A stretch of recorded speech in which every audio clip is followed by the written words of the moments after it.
Welcome to the LayerWP podcast, where Ben Townsend peels back the layers of the people and products of the WordPress community. Every episode is a conversation with an interesting WordPresser. We have fun, we keep it real, and we look through the layers that make us who we are.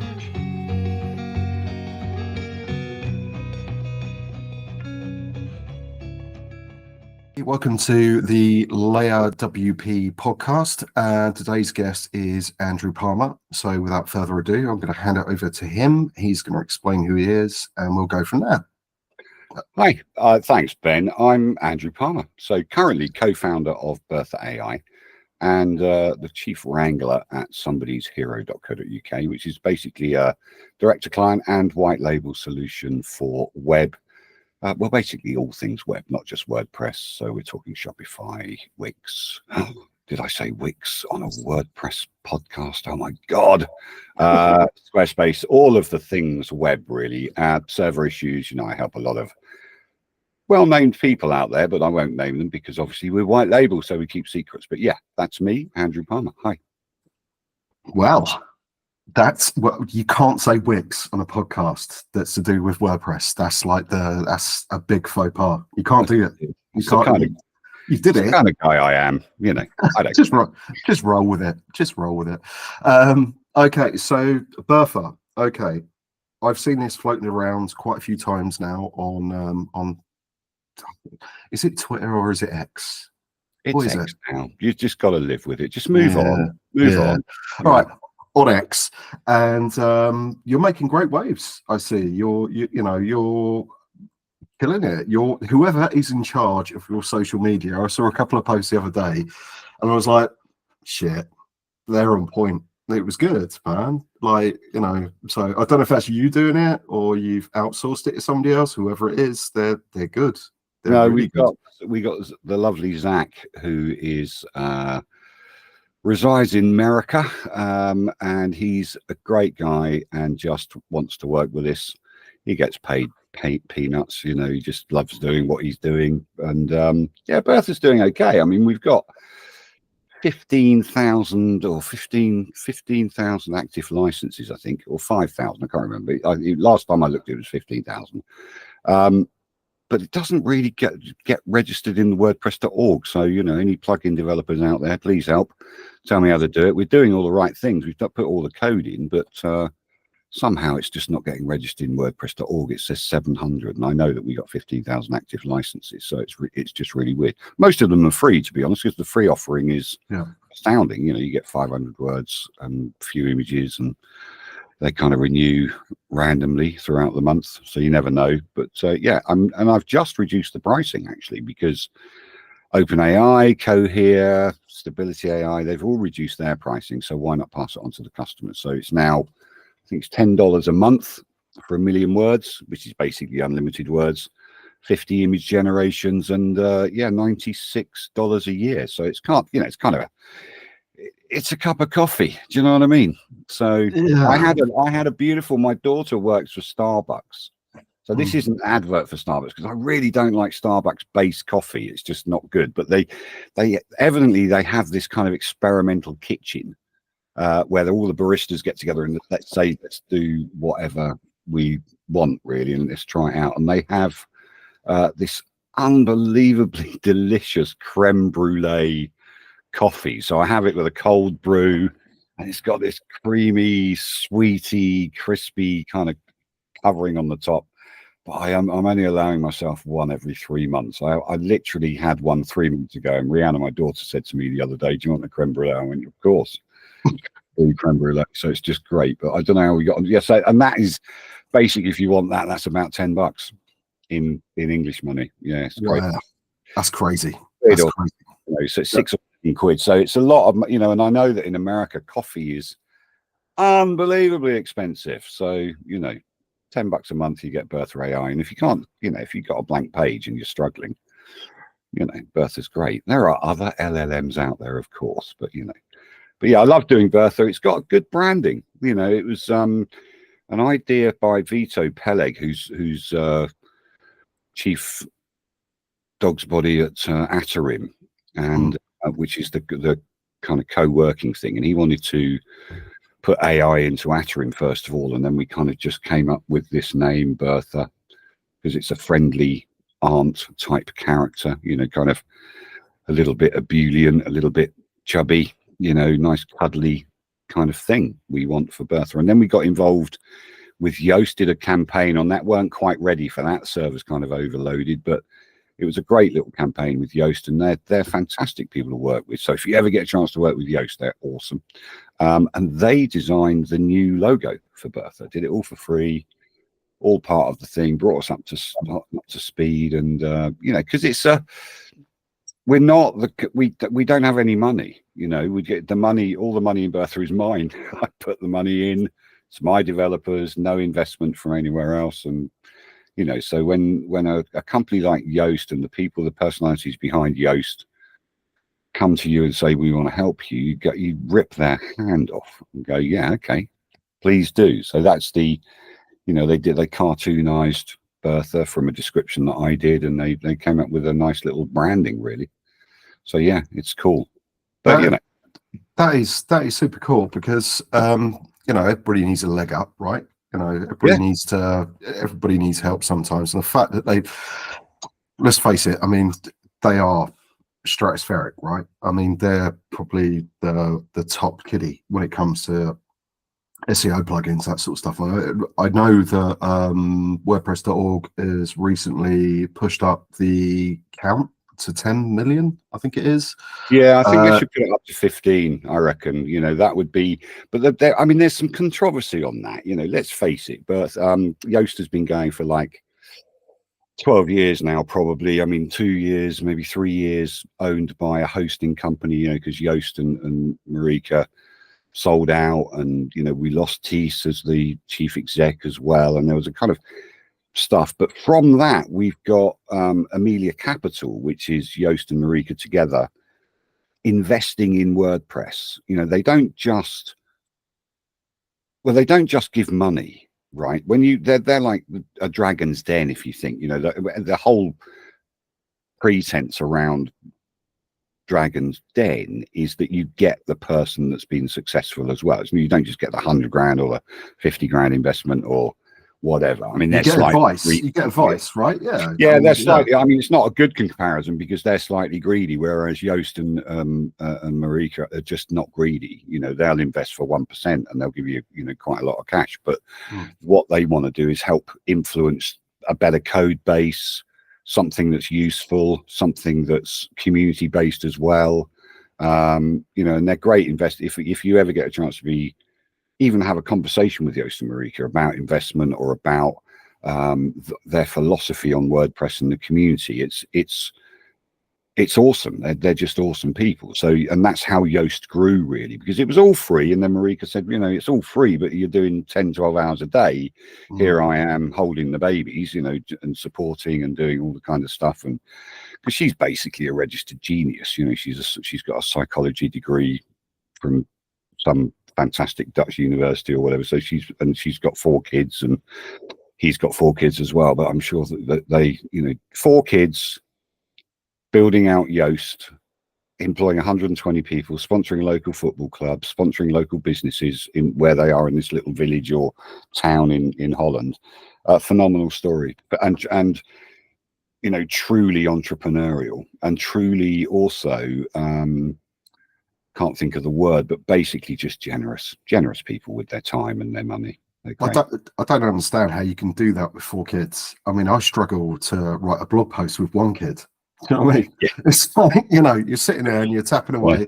Next thing, his son's next door, and he's like, you know, he's speaking to his girlfriend. He's a bit too loud, you know, because I get messages or, you know, texts from the missus saying, "Oh, he's been really loud on the phone." And I'm like, "Yeah, okay, I'll go and sort it out." And so you go off and you sort it out, and then you come back and you're like, "Okay, right, I'm ready to start again." And like, that's 1 kid, let alone 4. Oh, sweet Lord, how do you even cope with 4 kids? Well, I mean, I think part of it, I mean, I've only got 1 child, and she's now, 21 or 22 this year, which is great. But and she's growing into a phenomenal individual, which is good. crashes her car too often, but you know, it's just Gen Z or Gen X, or what are they? Gen Zs, aren't they? Just, you know, not paying attention, music too loud, all that kind of stuff. But to be fair, the last time she crashed it, somebody crashed into her, so that was all right. But literally 4 cars in 2 years, and that can bankrupt you, you know. So it's just it's not a good thing. And also, you got to care: are they getting hurt? But she hasn't been hurt, only emotionally from that. But it's tough bringing up kids. I come from a big family. I've got, you know, I had 9 of us in the family. You know, 6 sisters and 3 brothers. You know, it's. I don't know how. I know that my mum managed, because I was kind of brought up with my sisters, because the age gap is 20 years or something, you know. So I think the way that people run their lives, it affects how kids are as well, you know. So you've got to be attentive to your children, but you've also got to, you know, instill. I'm an old man now. I was 64 a couple of weeks ago, so, you know, I'm still of the old school of a little bit of discipline goes a long way, you know, and behavior around people, and, you know, behaving at the dinner table and all that kind of stuff. It's tough though, I mean, because we are in a very open society now where, you know, you're not allowed to chastise your children in public. You get slagged off for it. But it's just something that we've lost, really, a little bit of discipline, and discipline in ourselves as well. All of this, I just can't get to work in the morning, or I just can't get on with it, and everything like that. It's about self-discipline. It's about telling yourself that you are more than capable of doing the job that you're doing, and so just get on with it, right? Just do it. You know, the Nike slogan, because it's hard out here. It's hard with all the distractions that we've got. We can't pay our bills. We're slow on work. Everything seems to be changing. You know, all prices are going up and up and up and up. Yeah. Where do we go? You know, you got problems in your relationship. That goes into your working life as well. So your productivity levels go down. And I think more so with people in the WordPress community, because we're so open about talking about our issues and our problems and our ADHDs and our mobility issues and all, you know, I wasn't mobile for about a year. I hurt my back badly and had 2 spinal operations, last one in last September. And my business suffered because I was off my face on medication and put lots of painkillers. Then I had an operation. Then I got run over after that operation because I couldn't move as quickly as I should have done when I walked across the street. You got run over. You got literally. Well, I mean, Americans would say I was jaywalking, and I was jaywalking. It was in the Strand. I was on the way to a party. I was feeling great. I could actually walk, but I wasn't walking as fast as as fast as I thought. So I just got kicked on the arse by a Range Rover. You know, it was a tiny little bump, but it shocked me so much that it threw me over. You know, literally, I fell flat on my face, cut my hands, my face, everything, and just arrived at the party. And they said, "What happened?" I mean, I got run over. I went, "Okay, have a Cosmo. You know, you'll be all right." So I had 3 Cosmos later. I was fine. But then, you know, it resulted in a year later, I had to have another. You know, literally almost exactly a year from the first discectomy, I had to have another one, in the same one, L4, L5. And, you know, another member of our community, Spencer Foreman, had the same operation. He's been suffering. Dan Maybe had the same operation. You know, he's from Big Orange Heart, and he runs WP London. You know, he fell off his push bike a few years ago, and then, you know, his disc basically compressed his spinal cord, just like mine. So I had mobility issues. My business kind of suffered. Bertha kind of suffered because I couldn't really communicate because I was slurring, you know, and things happen, you know, things change. So if we've got people like Yoast and people like Ben Gabler from Rocket and people like Patrick Gallagher from Grid Pain, you know, basically advocates for people to work harder and to get real and to make sure that you've got everything in place so that you can work, and you can merge your children with your work. You can say, okay, that's my work time. You know, Patrick's got young kids as well. And you go, right, this is my child time and this is my work time. And you actually do manage to separate it out. Mostly, I'm not saying it's easy, it's really tough. I mean, there's one WordPresser in our community at the moment that's homeless, because and got a kid, and it's, and what distresses me is that her GoFundMe is not as doing as well as I think it should, because she's homeless, right? And she's actually a good WordPresser, and yet then we'll send $5,000 to someone to send them to WordPress. That's annoying. It's not annoying. It's not annoying. Don't get me wrong. And the person that needed to go to WordPress, we need them as community people, but we've got to make sure people have got a roof over their head. I was homeless when I was 17 for about a month, just sleeping on a park bench. Really? And it's just that it's life. Life happens. Shit happens. You just get. But then from the support and stuff, I left home at 16, so I was on my own from the age of 16. Ran out of cash, decided not to work doing the waiter job that I did, so I lost my apartment and all that kind of stuff. I had nowhere to live, but I wanted to stay in London. But I was supported by a very kind landlady from a pub who allowed me to shower, lent me a suit from her husband's, which was about 3 inches too short. So I was ahead of the times then. My trousers were just there, and basically gave me a couple of quid a day so that I could go on the tube and buy an Evening Standard and look for a job. And ironically, where I was sleeping on this park bench, right opposite was the restaurant I ended up working in and living in. It's crazy. I could have just knocked on the door and said, "Give us a job, please." But without, so I was supported by a very kind lady who couldn't put me up, but she felt for me. And I was a kid, I was 17 years old or 16 and a half, 17 years old. So I think homelessness should be addressed more than getting people to WordCamps, right? That's, if you're going to donate to a GoFundMe, donate to the GoFundMe first for the homeless person, the homeless WordPresser, because they need our help more than going to a WordCamp, frankly. But it's just I think the WordPress community is a fantastic thing, but we're slightly getting lost on our priorities, really. Actually, that's a really good point. I know exactly who you mean. I'm not going to say their name. No, there's no need to name people. No. But I do. Actually, fundamentally, I totally agree with you, because there is this real thing from what I've seen, and I'm just an old fart. I don't want to say like yourself, but whatever. But yeah, I know exactly who you mean. I know exactly the GoFundMe page. I know all of that, and I am, I'm not exactly flush. Do you know what I mean? It's like same. Yeah. I can't. I'm struggling. I've just looked at my electricity bill. I don't know if I'm going to be able to afford it. So that's a conversation I've got to have with them. But yeah, I totally understand where you're coming from. And I think probably you should just put a link in the bottom of the video to it, because I think it's the very least that people can do is have a look at that and donate whatever they can.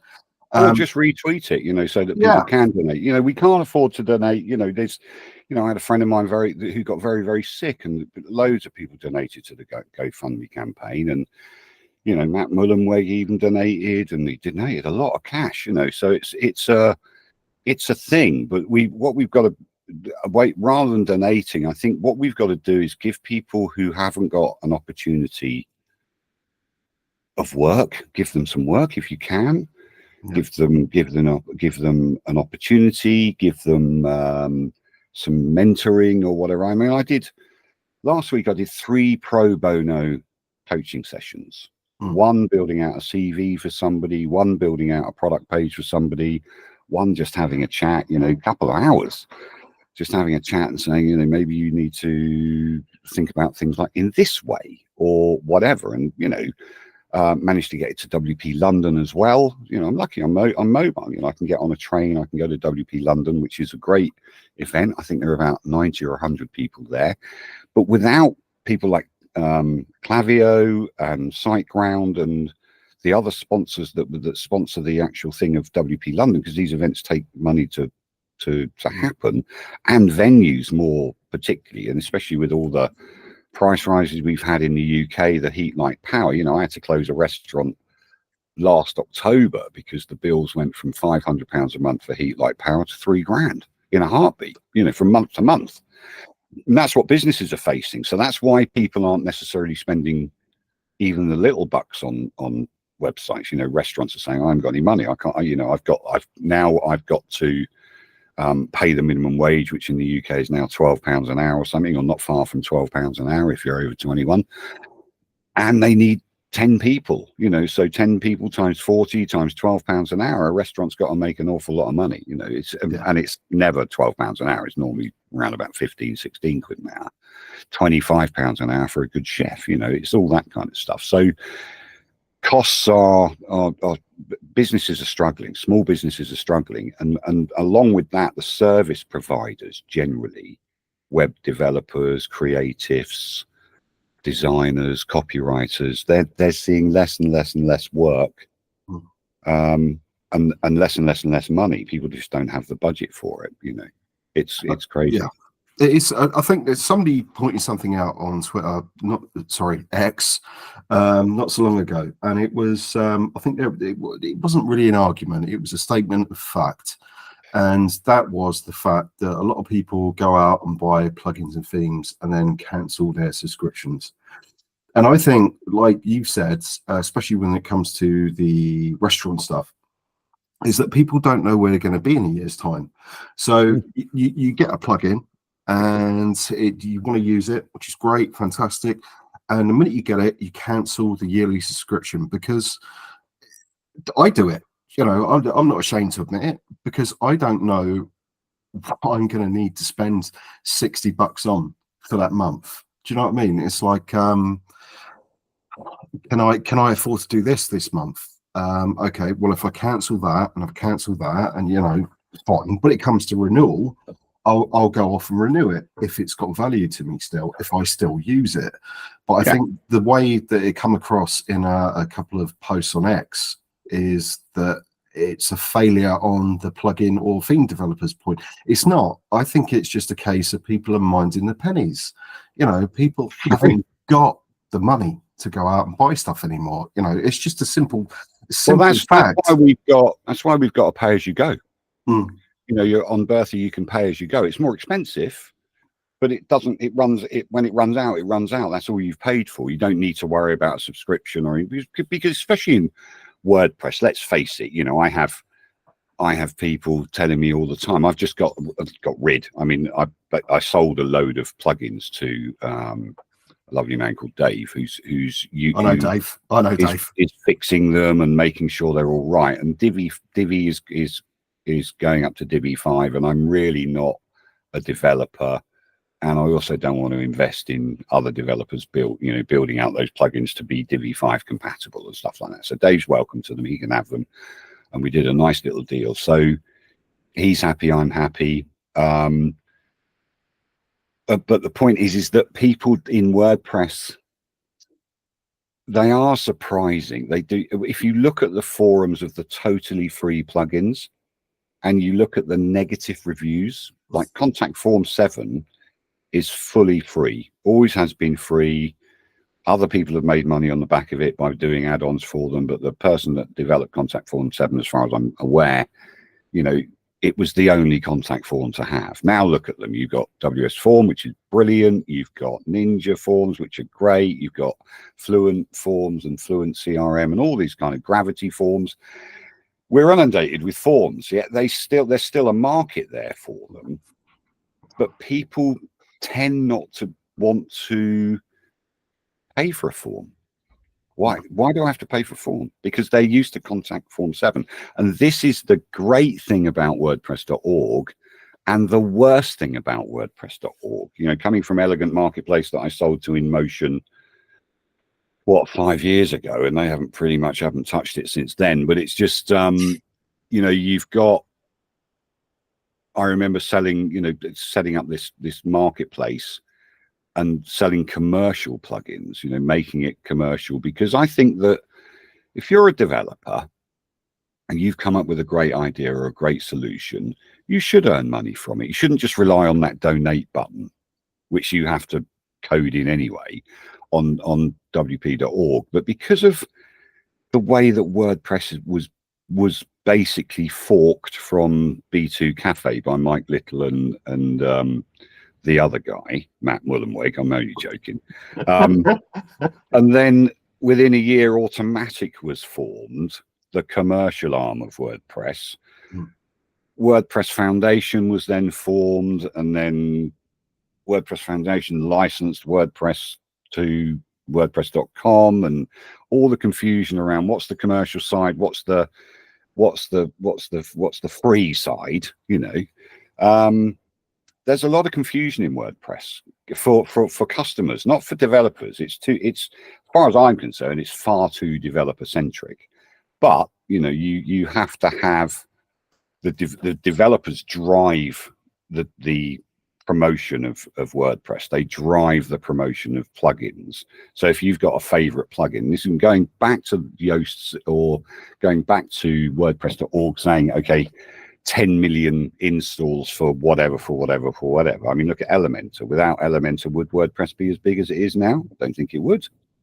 15 million installations, 15 million websites have got Elementor on it, for goodness sake. You know, but it is just because something has got a lot of downloads doesn't actually mean it's the best, right? So where do the new plugin developers come in that actually might? I mean, Rank Math we know is a fork of Yoast anyway, and if you didn't, then where have you been? Where is the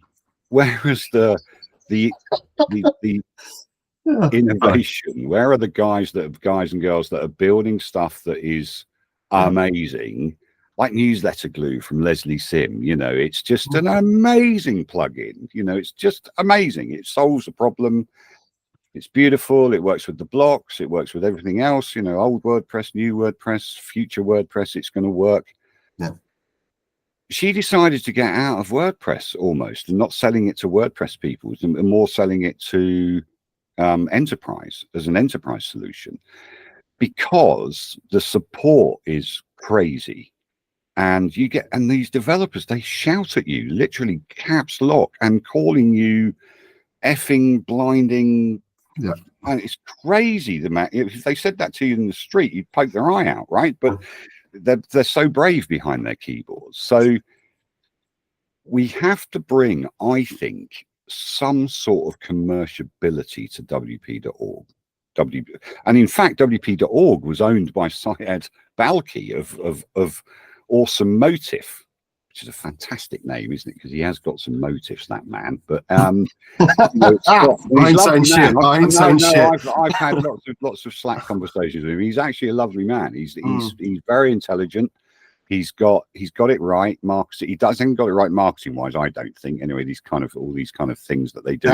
That we can agree. He does support a lot of people. He employs a lot of people. There's a lot of people that are employed by Awesome Motif, and that is the point of a business, right? Is employing people and giving them a reason to exist, because they and buying plugins up because maybe they're deprecating, or maybe they're going down, or maybe the owner has lost interest. You know, we've only just seen on X, Andy Keith from Barn2 Plugins. You know, he's no longer going to be the CTO, and that I don't know the reasons behind that, but I kind of get it. He's built this business up with his wife, who's a brilliant marketeer. She does a great job on Barn2. They've increased their staffing levels. They've got the technical people there now. They only need Andy in an advisory way. And going back to children, I think their daughter's between 10 and 12 now. They're living the life in Menorca. Live the life. You've generated you've got a company that's made 7 figures, you know, millions of dollars. Have your life now. Here's your life back, Andy. Look after your kid and look after Katie, and let Katie do the marketing, and you've employed people, and you can now afford to employ people to do your job, which is the ideal, isn't it? You know, you build a business up and you say, right, I don't want to manage this business anymore. You get on with it. And here's some money. That's a luxury, I think, for a lot of people, isn't it? Is getting to that point. There's a couple of things I wanted to cover just quickly. Obviously, from your perspective, and I noticed it. I noticed a little bit of resentment, slightly, in your voice. Forgive me, and feel free to correct me. But when you sold a certain website, to another company and they haven't touched it for 5 years, I mean, how does that make you feel? Because you're absolutely fine. It's theirs. It's not resentment. It's slight annoyance, because they could do better. But it's just, I mean, and that's the danger when you sell a product to somebody. You sell it on the basis of what they've told you they're going to do with it, and when they didn't do anything along that basis, and there are reasons. There's as soon as I sold it, COVID hit. I mean, the timing on my part was perfect. It was just unbelievable. At least you're honest. No, it was. I sold it 31st of December 2019. Yeah, well, you've done well. So, February, the world fell apart, didn't it? So, and they had to deal with 500 people, moving 500 people out of their offices and going to work from home. Many of whom didn't have home internet because they used their phones, right? Or they used a whatever. So they had their own financial issues on that as well. So the investment in the business that was promised didn't happen, and it hasn't happened since. So therefore, it's still there, it's still alive, still generating an income, still paying me out, because I was a developer on there, or I own the plugins on there, so therefore I still get my commission from them. You get residuals. I get residuals, yeah, of course, because of the subscription model. So I still get residuals from there. But I mean, the sale has been done and dusted, and I've spent all the money, along with the tax man, because that's unavoidable. But the thing is that you've got different a host buying a plugin company and or plugins, unless they set up a separate company, like, let's say, for example, LayerWP, can often disregard their user base on those plugins and the original product model, because they're run by accountants, and accountants say, well, how's this going to work? So they'll de-invest. They'll just say, no, we're not going to put that money there. We need to put that money there. And it's an issue. You've got the LayerWPs of this world that are part of Liquid Web or owned by Liquid Web, or the holding company that owns Liquid Web, who are doing an astounding job on their products. They've got LearnDash, they've got Iconic WP, I think, or one of those, whatever it is. And then you've got WP Engine, who bought ACF. Eventually, ACF got sold to someone, then they sold it to WP Engine and other things that WP Engine have, because they've got an entrepreneurial spirit about them. They're not in it for the short term, they're in it for long-term gains. If you think that Hostinger, for instance, how long has Hostinger been in existence? It's a few years, right? They've just made a profit. On 147 million turnover, they made a £2 million profit, or $2 million profit. So that you have to, in the web world, you have to be in it long term. Otherwise, you're not investing every single day. And if you don't invest in time, effort, and money every single day in any kind of product, it's going to die. It's just as simple as that. It will be a long, slow, drawn out death, but it will still die. We've seen some product makers sell their products, and it just hasn't, their products haven't continued. And I think part of that is also overload. You've got WordPress.org, 59,000 plugins to date, I think, 60,000, whatever it is, under 60,000. As a user, when I go to see a plugin, I'm going to see the most downloaded plugins. I'm not necessarily going to see the best. Yeah. And because the search engine of WordPress.org is not brilliant. It's not the best. It's not the best. It's all right, but it's not brilliant. And it's, let's face it, it's run by volunteers. I mean, what can you expect? If you're not going to pay the big bucks to run something, then because you're not selling or you're not making money off it effectively, nobody's making money off it. As I said, WP.org used to be owned by Syed Balki, and he donated it to the WordPress Foundation. So, he's not that bad a guy, let's face it. but it's might have taken a little bit of nudging, but he got there eventually. But the point is that we've got some movers and shakers in the business. Awesome Motive being one. Carl from Gravity Forms, he doesn't stand back and let things happen. He makes things happen. Oh no, he does not stand back. He's actually quite entertaining to follow. Yeah, so you know that, and I think that's fair enough. We need these people who don't stand back. We don't. Patrick Gallagher doesn't stand back. Ben Gabler doesn't stand back. You know, we know that hosting is very competitive, and these guys do not stand back. They say, well, actually, you know, and get right to the point and say, we're in it. Yes, we're in it for money. Of course, we're in it for money. But we have to be customer centric. We have to think about what our customers actually want. And because of the vast experience they've got in the WordPress world or in the hosting world, these guys know what we want, know what we need, and they're providing it, which is what, you know, what we need to do as product makers. If you think about having a product, what do our customers need? They need good forms. They need great page building. They need good blocks now for WordPress.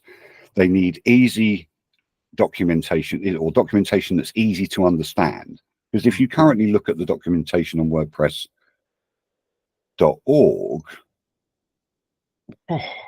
you know, it's hard. You think, oh, I've got to do all that. And I don't want to. I want an easy install, like press that button, which is where the lovely Scriptalicious came in, although it's not an ideal way to install WordPress, but that's how we all install it now. We all automatically installed. And you know, as I say, the Rocket.nets, the Grid Panes, the other hosting solutions out there, they've got their own way of installing WordPress with their own little add-ons or must-use plugins now, which actually makes it easier. You know, what we haven't got a Wix or a Squarespace solution in WordPress, but they're all trying to do it. The Cadence, that's the whole point of Cadence. That's the whole point of WP Zip or whatever it's Zip WP, you know, with the AI, you build your website out straight away. There's a whole point of Astra who have themes. You know, Melissa Love, my very good friend Melissa Love, is killing it with Style Cloud. You know, it's a thing with Cadence. She has her own styles and patterns and everything, and yet she was the queen of Divi. She invented Divi child themes. You know that, so that's how clever these people are, and she's killing it with it. It's great. She's got thousands of customers, and they're loving what she's doing. And what we need to do in WordPress is make it easier for a normal person who literally doesn't know what CSS is. Why do they need to know?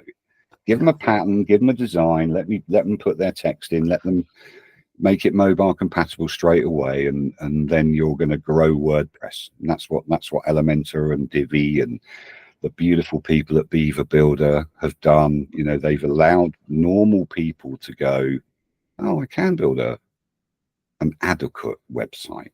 Yeah. I think you've touched on a couple of things that I was actually going to ask you about. Is I've got to look at the camera, haven't I? Oh, there you go. I don't have to. I don't have to, do I? Yeah, I'm looking at you as well. Hello. I think you've hit the nail on the head, because when it comes to like WordPress, you have obviously the competition from Squarespace and Wix and what's the other one, Webflow, that sort of stuff.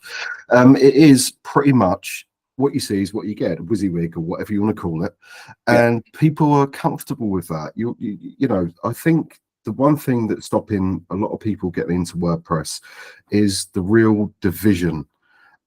You've got people pulling at different parts. You've got people saying don't use page builders. You've got people saying that you should definitely use blocks. You 100% be in a block game. Full site editing. You should do this. You should do that. And it's, forgive my French, it's fucking confusing for a lot of people, right?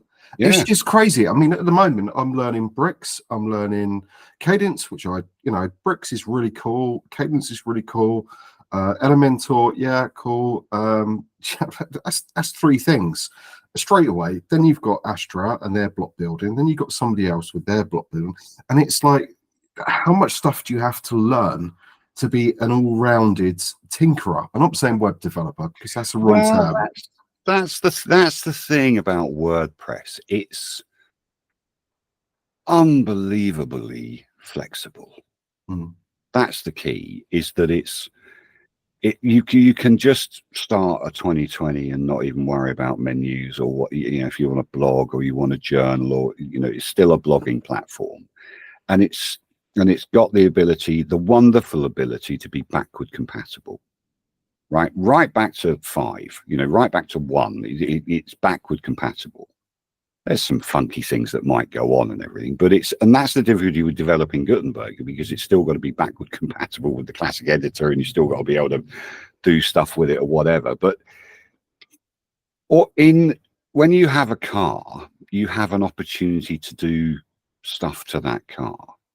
You can put a new bumper on it. You can put different mirrors. You can put shiny chrome things all around it. You can put a new radio in it.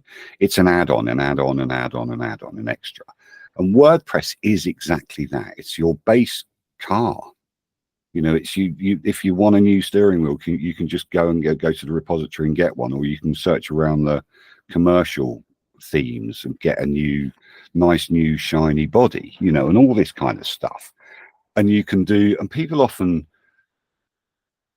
the page builder wars annoys me, because it's almost evangelical, and anything evangelical annoys me anyway. Yes. Same man. Knows that, because there is always going to be something better coming down the line. There's going to be things that you can do in Gutenberg that you thought you couldn't, that you will never be able to do in a page builder. You'll be able to drag and drop things. You'll be able to position them. You'll be able to click a button and go, make this mobile friendly, make it stack correctly, whatever. AI is going to help as well. And I'm kind of biased in that, but my AI solution is not going to grow any different to it. We added alt text to it. You can do generation of images. You can even search images, but it's just nothing. I'm not going to do anything bigger or better with Bertha, because Bertha is actually, as she is now, is fantastic. I love what she does. I love what she's capable of. And you got 15,000 people that aren't going to lie with you. Well, and the people that like it, the paying members especially, they come back to me all the time and just say thanks so much, and wow. There's a lot of conversation around that, and it's also very accessible because of the alt text thing now, but it also produces accessible length paragraphs, so it's not, we've worked hard on that, but you can't build a website with Bertha. You can build one out with Bertha, but you can't build a website with Bertha. I'm not interested in going into that area anyway. But AI as such will help you make your website much more accessible, give you great branding, to, be able to do your buttons as you want, to generate your CTAs, etc., etc., etc.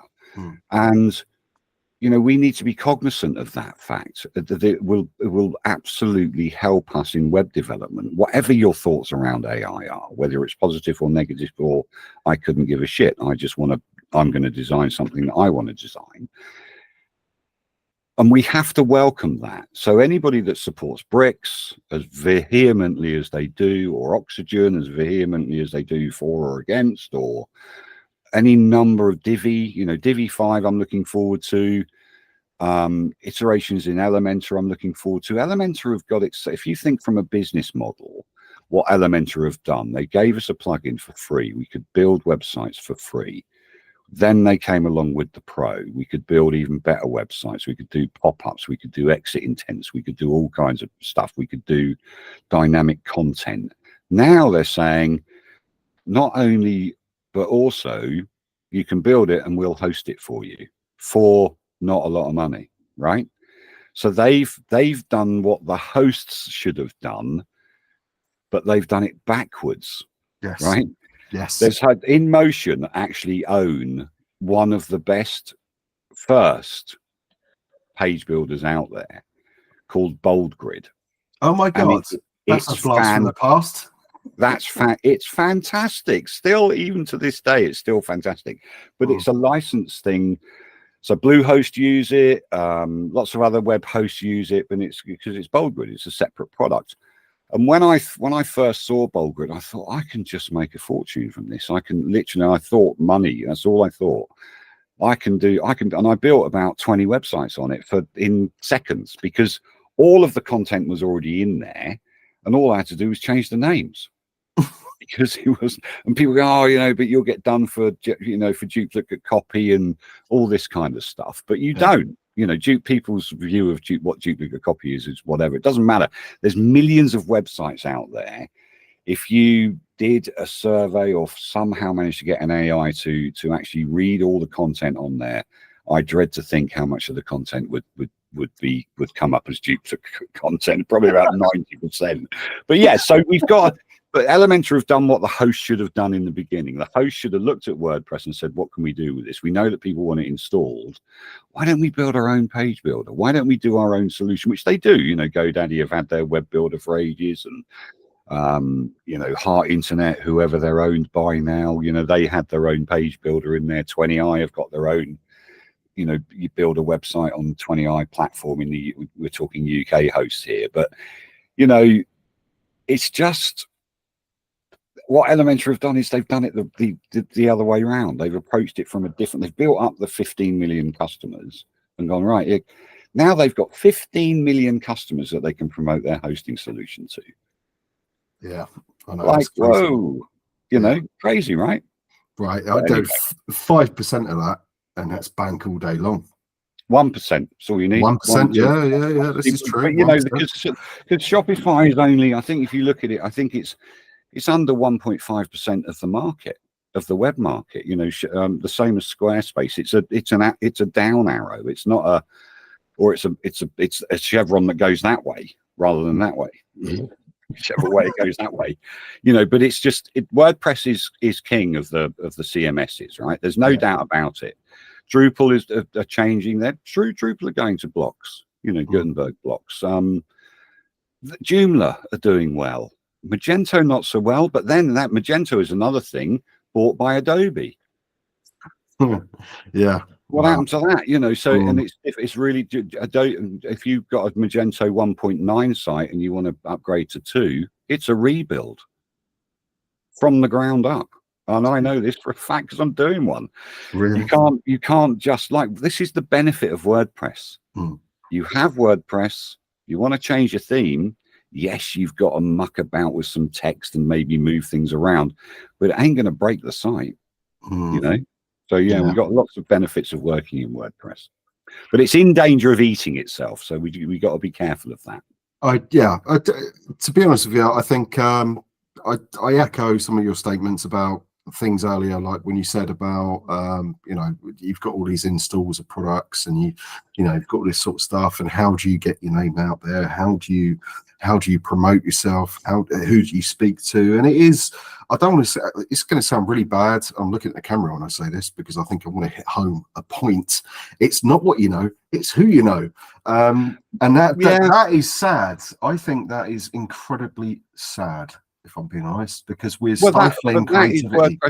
It's WordPress's own fault. Sorry to rudely interrupt you. Like I say, the amount of installations does not beget the fact that it's the best plugin or the best theme or whatever. It's just the one that's in people's mind and people's eyes.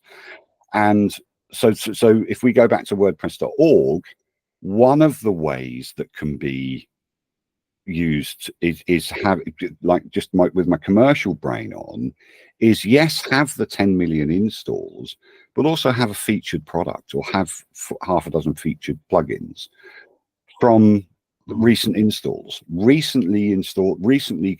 So that's a really good idea, actually. New to WordPress.org, right? So that will get them in front of people. But then, because the community, and I love them all, I've got to tell you, people think, oh, he hates the community, but because they're not, I mean, I know some WordPressers that would literally have a coronary. That's what we've been saying about commerciability in WordPress. It's not, to them, it is the perfect storm. They can contribute, they can get kudos from that, they can get work from that, but they don't you dare make WordPress.org commercial in any way, shape or form. But it is anyway, because of all the, you know, Yoast has made millions of dollars turnover, Rank Math, millions of dollars. So why don't you let it open up? And I will give you a live example or a real example. So I have a very good buddy of mine who is who gave away all his plugins. Just gave away, just made plugins, said this is great, this will work. 50,000 installs. He hasn't made a bean. 100,000 installs. He hasn't made a bean. I went to him and I said, can you make this one plugin? We'll sell it for $10. Well, okay. Took him 18 months. Took him 18 months to agree to put it onto Elegant Marketplace. He put it onto Elegant Marketplace. In less than 6 months, he'd made over $150,000. Wow.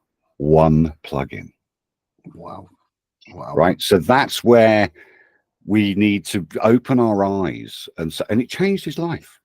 It literally changed his life for the better, let's say. But the key is that it's not just about the money. It's about making your life that little bit more comfortable when you have that electricity bill, when you have those 4 children to look after, you know that you can feed, clothe and house them.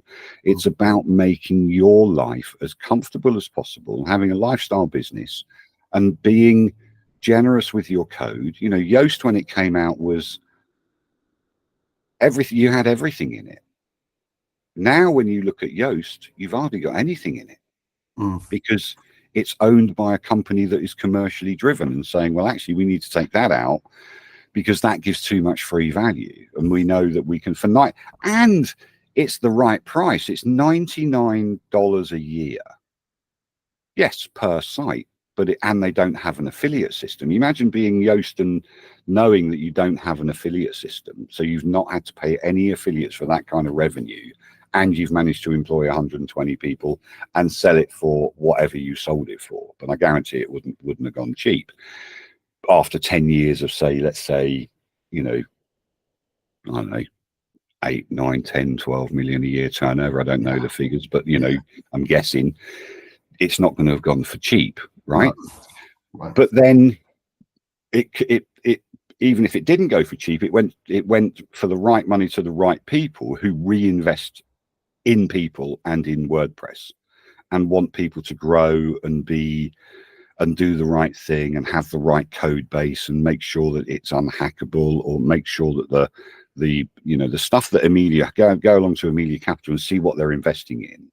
They're investing in good stuff, things that do good all the time and will help you as a developer, or they'll help you ecologically or economically or whatever it may be, because they don't just invest in WordPress. But their philosophy is the best philosophy. The guys at Liquid Web, the way they invest in plugins, I think even Awesome Motive, even though people don't necessarily agree with what they're doing, if you manage to get an investment from Awesome Motive, you can guarantee that your growth path is going to skyrocket. So, and they kind of leave you alone. They've got different kinds of investments, so yeah, we'll give you this money and we'll help you with marketing and we'll do this and we'll do all that kind of stuff. And then eventually they may buy you out or whatever it may be, but there's no caveats there. You get, there's the money. It's the growth fund, the WP Beginner Growth Fund or something, or Awesome Motive Growth Fund, which is a good thing. Maybe we don't agree with their marketing methods. I certainly don't. Dark patterns, we could have another hour and a half conversation on dark patterns. They're all over the web, but we've got to fix WordPress.org first. So yeah, my suggestion would be these are the latest plugins within your search parameters that have been installed on new to WordPress.org this week or this month or whatever it may 100%. be. I think that'd be a great addition, to be honest with you, because if they've been vetted and tested by WordPress.org staff, why wouldn't you want to list the latest and the great? Well, say the greatest, but just these are new. Here's some ones that everybody installs. Yeah. It's not rocket science. It's that can easily be done. Right, I've got to stop this interview right now. I've got to, because and I know I fucked up royally, and I can swear because it's my podcast. Ching ching. I've got somebody else on after you, and I don't want to kick you out of the podcast, but I'm going to have to. And I'm looking at the camera, and I'm going to look at you. I would like to talk to you about somebody's hero, because I think that is something, that's a story in itself, and your story behind SEO and what you do, that sort of thing. I think that could be of real benefit to people. So I'd love to, absolutely 110% love to have you back on, if you'll agree. Yeah, absolutely. Yeah, always nice to see, and people don't realize that we've actually known each other for years. Yeah, I know, right? So I didn't tell them that. I didn't tell you that. But yeah, we do know each other. That's why I've not said anything bad. No, you can say anything you like. Yeah, I'm so let's talk about somebody's hero on another date. Yeah, it's been great to see, and I'm glad that you're progressing. And like I say, with new podcasts, just do it. I've got one waiting in the wings, and I just can't get to it. I just haven't got the time. It's crazy. It is hard, because now I've got to go off and do work for the day job, as well as doing other stuff as well. So it's like, yeah, I know what you're saying. It's super tough. Yeah. I'll be working till 9 o'clock tonight to make up the hours for the stuff that I'm doing now. Yeah, but hang on. You know what? I've got 10p here. You can phone up someone who gives a shit. Oh, on that. Yeah, I'll tell you what. That's going to be the YouTube short, because I kind of do YouTube shorts, and that one's definitely going on there because it's fucking funny. And that's it. That's the podcast. I'm going to stop recording now. You absolute git.